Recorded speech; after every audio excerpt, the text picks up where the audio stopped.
जरा सोचो, एक आदमी को पकड़कर समय में 1 लाख साल पीछे भेज दिया जाए। कुछ ऐसा ही होता है हमारी आज की कहानी में। कहानी की शुरुआत होती है इस्तांबुल में, जहां आरिफ और सीकू नाम के पति पत्नी कालीन बेचने का काम करते थे। एक दिन आरिफ का पुराना दोस्त लोगर अपने चेले के साथ उसकी दुकान पर आया और कहने लगा कि बहुत कमाल की चीज उसके हाथ लगी है। लेकिन जब वो आरिफ को वो चीज दिखाने ले गया तो उसने धोखे से आरिफ को कैद कर लिया। असल में ये लोगर की चाल थी ताकि वो आरिफ की पत्नी को चुरा सके। वो कमाल की चीज असल में एक टाइम मशीन है। लोगर ने बहुत आधुनिक तकनीक के इस्तेमाल से अपना शरीर हूबहू आरिफ जैसा बना लिया और कहने लगा कि अब आरिफ की पत्नी उसकी हो जाएगी। जब आरिफ ने उसे बुरा भला कहा तो लोगर के चेले ने टाइम मशीन का बटन दबाकर उसे 10 लाख साल पीछे भेज दिया। कुछ पलों में ही आरिफ 10 लाख साल पीछे पहुंच गया, जहां डायनासोर अभी भी जिंदा थे। वहां पर घूमते फिरते उसे कुछ जंगली बंदर दिखाई दिए। उसके पास कोई चारा नहीं था, इसलिए वो बंदरों के साथ रहने लगा और उन्हें सिखाने की कोशिश करने लगा ताकि वो जल्दी इंसानों में बदल जाएं। कई महीने बीत गए और सर्दी के मौसम में जब आरिफ हल्का होने गया तो हल्का होते होते उसका पेशाब हवा में ही जम गया। वहाँ इतनी ठंड थी जितनी आज के समय शायद एंटार्क्टिका में ही होती हो। इस नई दुनिया में आकर आरिफ बहुत बोर हो रहा था तो वो कुछ भी उलझलूल हरकतें करने लगा। बदकिस्मती से इतने महीनों की कड़ी मेहनत के बाद भी वो बंदरों को कुछ नहीं सिखा पाया। उसने हिसाब लगाया कि इनके साथ रहा ना तो मैं भी बंदर ही बन जाऊंगा। इसके बाद वो जंगल में इंसानों की खोज में निकल पड़ा। अचानक रास्ते में उसका सामना एक खूंखार डायनासोर से हो गया जो गुस्से में दहाड़ रहा था। आरिफ की तो फटके चार हो गई, लेकिन फिर उसने देखा कि ये डायनासोर एक माँ है जो अपने अंडों की रक्षा कर रही है। आरिफ तुरंत पीछे हट गया और इससे खुश होकर डायनासोर ने उसे शहद का एक डब्बा दिया। इससे पहले वो उसे खा पाता उसके पीछे एक भयानक मधुमक्खी पड़ गई और उसने आरिफ को काट लिया। आरिफ अपनी जान बचाकर भागा और जाकर एक पेड़ के पीछे छिप गया, लेकिन डंक की वजह से वो बेहोश होने लगा। तभी पेड़ पर उसने 2 आदिवासियों को देखा जिन्होंने उस पर जहरीला तीर चलाकर उसे बेहोश कर दिया। जब आरिफ की आंख खुली तो वो एक गुफा में था जहाँ कई आदि मानव अजीब से भजन गा रहे थे। दरअसल ये लोग अनजान आदमियों पर भरोसा नहीं करते थे और थोड़ी देर में उसे मारने वाले थे।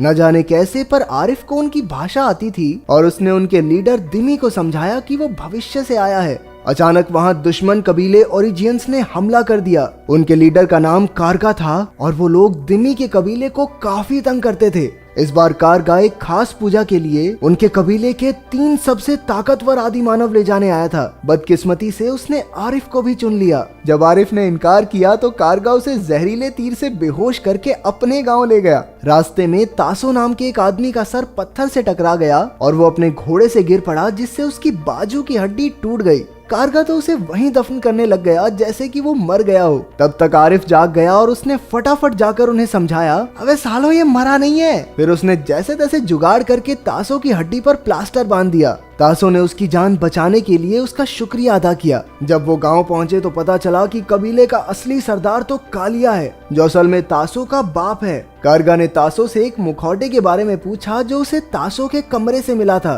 तासो ने बताया कि उसने लकड़ी से मुखौटा बनाया है, लेकिन कालिया ने गुस्से में कहा कि वो अपने बेटे को एक योद्धा बनाना चाहता है, ना कि कलाकार। फिर कालिया ने अपने बचपन की कहानी सुनाई कि उसके बाप कूमो की मौत कैसे हुई थी। एक दिन आसमान से एक उड़न तश्तरी उतरी जिसमें 2 अजीबोगरीब इंसान थे। उन्होंने कूमो को तोहफे में एक बॉल दी। जैसे ही वो वापस जाने लगे, कूमो खुशी से उनके पीछे दौड़ा और स्पेसशिप के इंजन की आग से मारा गया। उस दिन से कालिया आविष्कारकों से नफरत करने लगा। अपने पिता से मिलने के लिए उसने स्वर्ग तक जाने वाला टावर बनवाया, लेकिन जो भी उस टावर पर चढ़ता था वो कभी जिंदा ही नहीं लौटा। असल में इन 3 आदमियों को टावर पर भेजने के लिए लाया गया था। आरिफ ने अपनी मर्जी से आगे जाने का फैसला किया। वो धीरे धीरे टावर की चोटी तक पहुंच गया। वहाँ पर एक अजीब से आदमी को देखकर उसे लगा कि यही कालिया का बाप होगा, लेकिन आरिफ को देखकर वो डर के मारे पीछे हट गया और वहाँ से नीचे गिरने से उसकी मौत हो गई। आरिफ भी नीचे लौट आया और उसे जिंदा देखकर सब हैरान रह गए। वो कालिया के पिता को वापस तो नहीं ला सका, लेकिन कालिया ने उसे माफ कर दिया।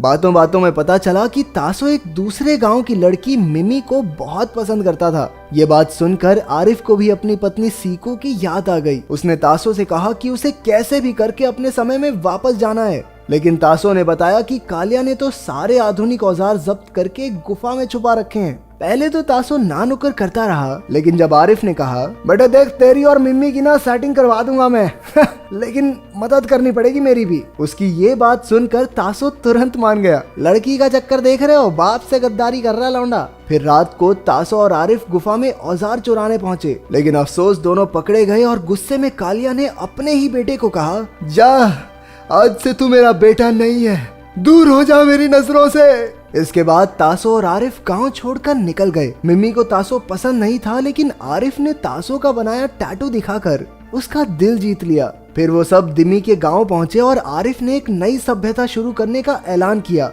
उसने दिमी की मदद से कालिया की गुफा में छुपे औजारों को चुराने का प्लान बनाया। दिमी और उसके आदमी उनसे पहले ही चिढ़ते थे तो तुरंत मान गए। अगली रात आरिफ और तासो फिर से कालिया की गुफा में घुसे और गांव वालों की मदद से सारे औजार गांव में ले आए। बिना समय गवाए आरिफ ने वो सारे आविष्कार किए जिससे इंसानी जाति आगे बढ़ी। आरिफ की वजह से वो हजारों साल आगे बढ़ चुके थे और जिंदगी बेहद आसान हो गई थी। औरतें अब आसानी से घर पर खाना पका सकती थी और बच्चे स्कूल जा सकते थे। आरिफ को मंत्री बना दिया गया, लेकिन वो खुश नहीं था क्योंकि गांव वालों की सोच अभी भी आगे नहीं बढ़ी थी। उधर जब कालिया को पता चला कि गुफा को आरिफ और तासो ने लूटा है तो उसने गुस्से में कारगा को उन्हें मारने के लिए भेजा। लेकिन जब कारगा गांव पहुंचा तो इतने आविष्कार देखकर दंग रह गया। वो चोरी का सामान वापस मांगने लगा, लेकिन आरिफ ने सबके सामने उसकी बेइज्जती कर दी। इससे कारगा को गुस्सा आ गया और उसने फौज लाकर उन पर हमला करने का ऐलान किया। एक दिन आरिफ मिम्मी, तासो और बाकी गांव वालों को पास के जंगल में घुमाने ले गया, लेकिन जब वो सब वापस लौटे तो गांव की हालत देखकर वहीं जम गए। कालिया के आदमी पूरे गांव को तबाह करके सारा सामान ले गए थे। इन लड़ाइयों से तंग आकर आरिफ ने कालिया के पास जाकर 6 लोगों के फुटबॉल मैच की चुनौती दे दी। अगर उसकी टीम जीती तो कालिया को सारा सामान वापस लौटाना होगा और अगर वो हारा तो वो कालिया के पिता को वापस लाने के लिए सबसे लंबा टावर बनाएगा। कालिया एक पल में मान गया। असल में वो लोग काफी समय से कुमो की याद में बॉल से खेलते आ रहे थे, इसलिए कालिया को टीम बनाने में कोई प्रॉब्लम नहीं आई। उसने 6 सबसे चुस्त और ताकतवर खिलाड़ी चुन लिए। उधर आरिफ के गांव वालों ने तो फुटबॉल का नाम पहली बार सुना था। तभी मिमी ने बताया कि गांव में कुहारा नाम का एक आदमी रहता है जो पहले गोलकीपर हुआ करता था। उसने एक ही मैच में 8 गोल मारे थे और फिर उसने खेलना छोड़ दिया। आरिफ ने उसे टीम में लेने की बहुत कोशिश की, लेकिन वो नहीं माना। आखिरकार दिमी गोलकीपर बनने को तैयार हो गया। आरिफ और तासो स्ट्राइकर बन गए और बाकी के खिलाड़ी भी यूं ही चुन लिए गए। इसके बाद उनकी कड़ी ट्रेनिंग शुरू हो गई और सारी औरतों ने मिलकर उनके लिए जर्सी बनाई।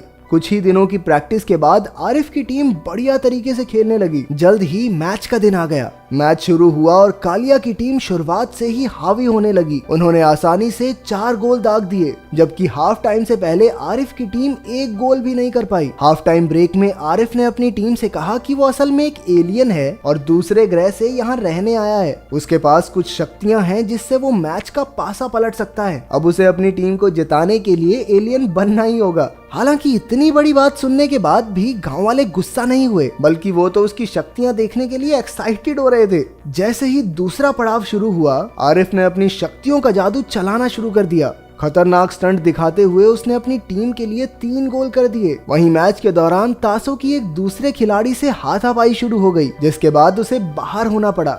दिमी के भी एक हाथ में चोट लग गई और अब वो आगे नहीं खेल सकता था। अब एंट्री हुई कुहारा की, जिसने गोलकीपर की जगह संभाली। उसने लोहे की दीवार बनकर हर गोल रोक दिया। अब मैच खत्म होने में कुछ ही पल बाकी थे और आरिफ ने हवा में उड़ते हुए जबरदस्त शॉट मारा और ये गोल! आखिरकार आरिफ की टीम जीत गई और गांव वाले खुशी से नाचने लगे।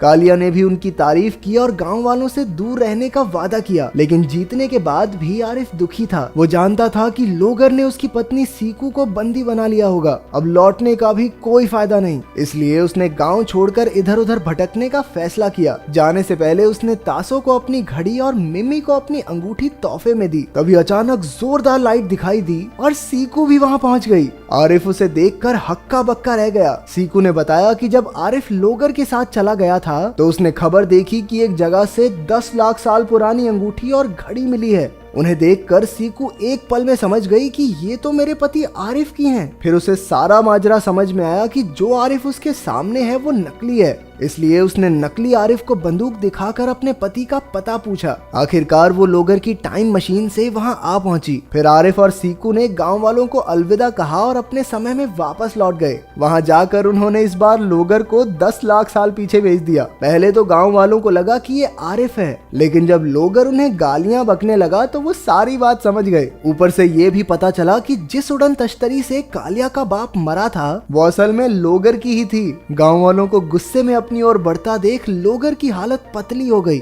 आखिरकार उन्होंने उसे धर दबोचा और यही कहानी खत्म हो गई। तो अगर तुम्हें मौका मिले तो तुम समय में आगे जाना चाहोगे या पीछे? कमेंट्स में जरूर बताना। मिलते हैं अगली वीडियो में।